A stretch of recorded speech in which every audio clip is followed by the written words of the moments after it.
ఓం నమ. ఓం శ్రీ గురుభ్యో నమ. ఈ భూమిపై ఉన్న ప్రతి సోదర సోదరీమణులందరికీ కూడా పరాభవ నామ సంవత్సర ఉగాది శుభాకాంక్షలు. ఎప్పుడు చెప్పుకుంటున్నాం, మన సనాతన ధర్మం అనేది ప్రతి మానవుడు తాను మనిషిగా పుట్టినందుకు సాధించాల్సిన ధర్మం ఏంటి అనేది తెలియజేస్తుంది. దానిలో భాగంగానే మన ఆచారాలు, వ్యవహారాలు, ఆధ్యాత్మికత, సంస్కృతి, సాంప్రదాయాలు, పండుగలు ఇవన్నీ కూడా అది తెలియజేసే విధంగానే మనకి ఏర్పాటు చేయబడి ఉన్నాయి. 4 యుగాలు కలిపి ఒక మహాయుగం. అట్లాంటి మహాయుగ ఆరంభమే యుగాది అని తెలియజేయబడింది. అయితే మానవుడి జీవన పరిధి 120 సంవత్సరాలు. కానీ 60 సంవత్సరాల్లోనే మనం పొందేవన్నీ కూడా మన లోపల ఉండే కామక్రోధాదులన్నీ కూడా మనం చూడడం అనేది జరుగుతూ ఉంటుంది. కనుక 60 ఏళ్లలోనే వాటిని మనం జయించాలి అన్న ఉద్దేశంతో మనకి ఈ 60 సంవత్సరాలు అనేవి ఏర్పాటు చేయబడ్డాయి. ఎందుకు అవి జయించాలి అంటే, మానవుడిగా మనం సాధించాల్సిన ధర్మం ఏంటి అంటే జ్ఞానాన్ని పొందాలి. నిజానికి మనం ఈ విధంగా చెప్పుకోవడం, వినడం, దాన్ని అర్థం చేసుకుంటున్న ఏ తెలివి అయితే ఉందో అదే మన స్వస్వరూపం. అదే మనం అనేది గ్రహించితేనే మనం మరలా పునరపి మరణం, పునరపి జననం అనేది లేని స్థితిని పొంది మన జన్మని సార్థకం చేసుకోగలం. అలాగా సార్థకం చేసుకొని ఒక హై స్కూల్లో జాయిన్ అయిన వాడు 10th పాస్ అయితేనే మళ్ళీ కాలేజీకి ప్రమోట్ అవుతాడు. లేకపోతే మళ్ళీ అదే పరీక్ష రాయాల్సి వచ్చినట్టు మనం ఈ జన్మని సార్థకం చేసుకోవాలంటే ఆ జ్ఞానాన్ని పొందితే మళ్ళా జన్మ అంటూ లేని స్థితిని పొంది ప్రమోట్ అయిపోతాం, దైవంగా మారుతాం. అలా దైవంగా మారడానికే మన సంస్కృతి సంప్రదాయాలు.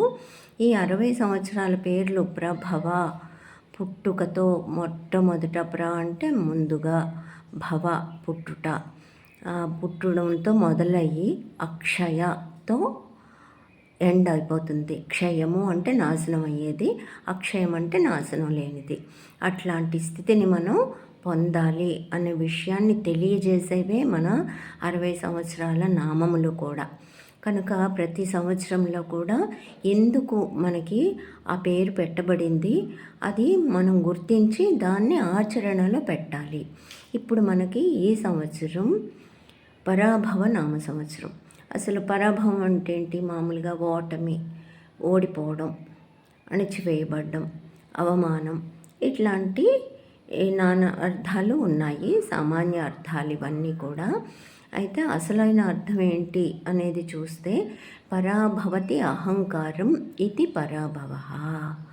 అహంకారాన్ని పరాభవించటం, అణచివేయడమే పరాభవం యొక్క అర్థం. ఎందుకు అహంకారాన్ని అణచివేయాలి అంటే అహంకారమే మనకి అడ్డుగా ఉంది. మానవుడు మాధవుడిగా మారడానికి అడ్డున్నది అహంకారం. దాన్ని అణిచివేసేసామంటే మానవుడు మాధవుడిగా మారిపోతాడు. అది గుర్తించడానికే ఈ సంవత్సరం యొక్క నామం స్పెషాలిటీ. కనుక అది మనం గుర్తించి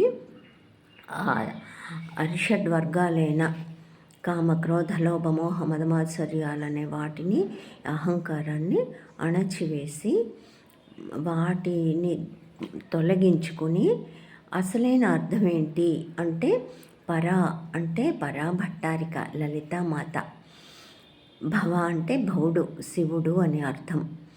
ఎప్పుడైతే ప్రకృతి పురుషునిలో ఐక్యమైపోతుందో అప్పుడు శివపార్వతులు ఏకమైనప్పుడు ప్రళయం సంభవిస్తుంది అని అంటారు కదా. ప్రళయం అంటే జగద్భ్రాంతి నశించిపోతుంది అని. కనుక అట్లాంటి భ్రాంతిని నశింపజేసే విషయం జరగాలి అంటే మన లోపల శక్తి స్వరూపంగా ఉన్న కుండలిని శక్తి, మూలాధారంలో నిద్రాణ స్థితిలో ఉన్న ఆ కుండలిని శక్తియే పరాభట్టారిక లలితామాతగా సూచించబడింది. అట్లాంటి నిద్రాణ స్థితిలో ఉన్న కుండలిని శక్తిని మేలుకొలిపి సహస్రారం అంటే ఈ తలపై భాగంలో ఉన్నది శివస్థానంగా చెప్తారు. ఆ స్థానానికి చేరుకున్నప్పుడు శివశక్తుల ఐక్యం జరిగి ప్రళయం సంభవించడం అంటే ఈ జగద్భ్రాంతి అనేది పోతుంది. మనకి నేను అంటే ఈ శరీరము, మనస్సు, బుద్ధి అనే BMI complex, body mind intellect అనే సంక్లిష్ట స్థితిని కలిగి ఉన్న అజ్ఞానం అనేది తొలగి నేను సత్ చిత్ ఆనంద స్వరూపం అనే జ్ఞానం కలుగుతుంది.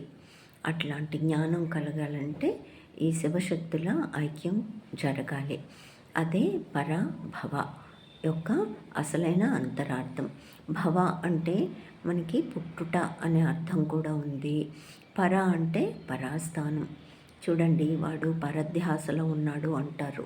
ఏదైనా పనిలో అదో ఆలోచనలో ఉండిపోతే అంటే పర అపరాలు అంటే పరం అంటే ఆ భగవత్ స్థితి, ఆధ్యాత్మిక స్థితి. అలాగే మనకి మంత్రయోగం గురించి చెప్పినప్పుడు పరాస్థానం అని అత్యున్నతమైన స్థానం. వైఖరి, మధ్యమ ఇవన్నీ దాటి పశ్యంతి స్థితి కూడా దాటిన స్థితిలో పరాస్థితిని పొందుతాడు. అదే ఏకమేవ అద్వితీయం బ్రహ్మ అనే స్థితి. అట్లాంటి పరాస్థితిని పొందడమే ఈ పరాభవ యొక్క అంతర్గతార్థం. అట్లాంటి స్థితిలో పుట్టాలి.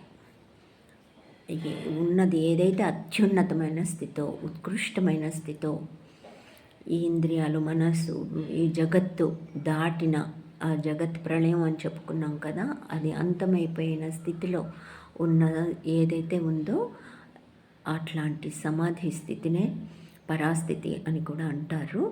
అట్లాంటి స్థితిలో భవ, అక్కడ పుట్టాలన్నమాట. మనము అదే అనే విషయాన్ని గ్రహించడమే మానవ జీవిత ధర్మం. అది తెలియజేసేదే మన సనాతన ధర్మం.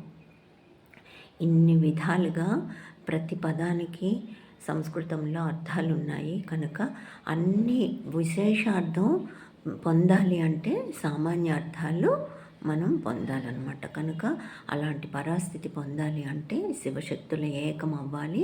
అది ఏకం అవ్వాలి అంటే దానికి అడ్డుగా ఉన్న అహంకారం అనేది అణిచివేయబడాలి. దానికి పరాభవం పొందాలి. కనుక ఈ అన్ని అర్థాలని మనం చక్కగా అవగాహన చేసుకుని ఆచరణలో పెట్టి ప్రతి ఒక్కరూ అట్లాంటి స్థితిని పొందినప్పుడు ఇంకా యుద్ధాలు ఎందుకు, ఈ కామ క్రోధాది అరిషడ్ వర్గాలు ఎందుకు? అదే మన భారతీయ ధర్మం మనకు తెలియజేసింది. లివ్ అండ్ లెట్ లివ్ అనేసి, జీవించు జీవించనివ్వు అనే ఒకే చిన్న సూత్రంలో మొత్తం ఇమిడిచి ఉంచింది. కనుక మన గురుదేవులు కూడా ప్రతి వారు కూడా ఇట్టి యోగాన్ని అందుకుని పరభవ ఆ శివశక్తుల ఐక్యం. అందుకే చూడండి, మనకి గిరిజా కళ్యాణం, రుక్మిణి కళ్యాణం, పార్వతీ కళ్యాణం అంటారు తప్ప శివ కళ్యాణం అని, రామ కళ్యాణం అని ఇలా అన్నారు. ఎందుకు? వాళ్ళు ఎప్పుడు మంగళస్వరూపులే.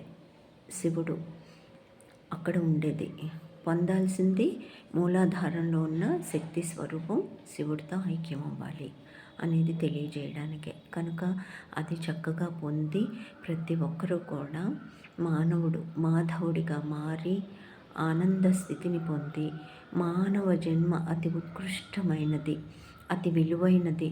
అంతటి విలువైన జన్మని పొందినందుకు దాన్ని సార్థకం చేసుకోవాల్సిన బాధ్యత మనందరికీ ఉంది.